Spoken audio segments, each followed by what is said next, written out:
if you look back in your experience arriving in Hollywood, did you get lured in at any time? Did you have a feel you got lured in, or did you feel welcomed? What is your experience, if you can recall, when you just started out? And of course, referring to Mank, you know, how he got here. And well, I was so naive that when I did the press junket for Sid and Nancy, first of all, I was just chatting away. Yeah, my dad's a welder. I come from here. I mean, it was like they asked me these questions, and no one had given me a rule book. You know, I didn't know. So I'm just sort of chatting away.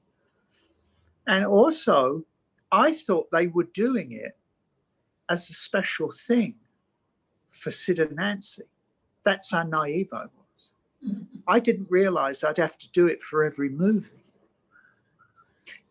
So it was like, well, we got to really? Like, and then the next film came along, and then so I was so green when I arrived. Yes, it's certainly, I was never one who was with this sort of in crowd. I wasn't a party person and a networker. I'm still very much a bit the hermit, really, you know, in terms of the industry, or keeping my distance from it. But it is seductive, of course. The weather. Mank, Mank read a lot of books. Do you personally read a lot of books too, to educate yourself? Is that something that you do when you are by yourself? Well, yeah. I mean, I've read more when I was younger. I read less. Well, let's put it this way. I read on very specific interests.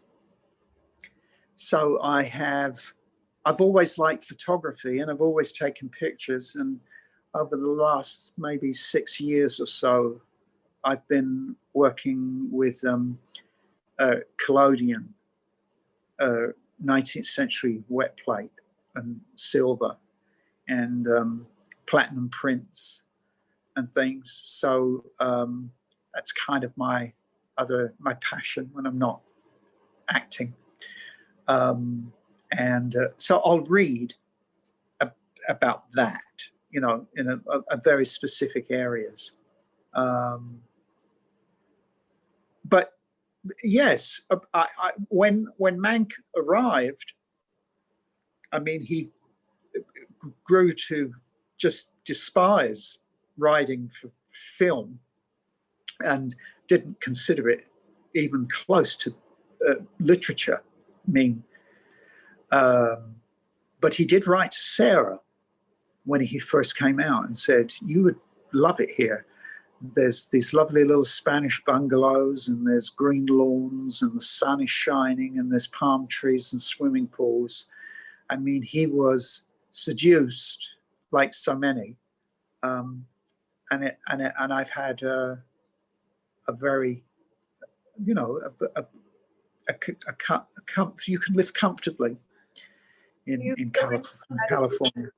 Sorry, but because they're. Yeah. Do I still what? Quick last question. Yeah. Do you feel like you got a fair or a good bite out of the apple in your life? Oh my God, yes. Oh, yeah. I mean, yeah. I mean, in terms of just, you know, in terms of a livelihood, a career, yeah. But I'm hugely fortunate and grateful.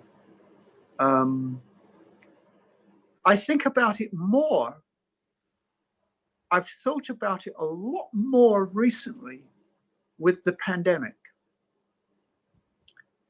That how I isolate and how a lot of other people isolate is very, very different. You know, that it's recently it's struck me that I don't live extravagantly. I live in Palm Springs, and you know, it's not. But I live comfortably, and that is something that's really been on my mind recently with the world just as crazy as it is. Yeah, I've had a really good bite of the apple. Come on, I mean, I've lived, you know, there were dark times, good times. These are the best times, I think. And I've lived a life of, you know, 3 men. You know, I can't complain. No complaints. I said it before, but I love you, Gary Oldman. Thank you for enjoying our creative brain cells yet again. It was a wonderful ride. Okay, lovely. Thank you. Lovely to see you. Bye. All right. Sarah, John. Bye.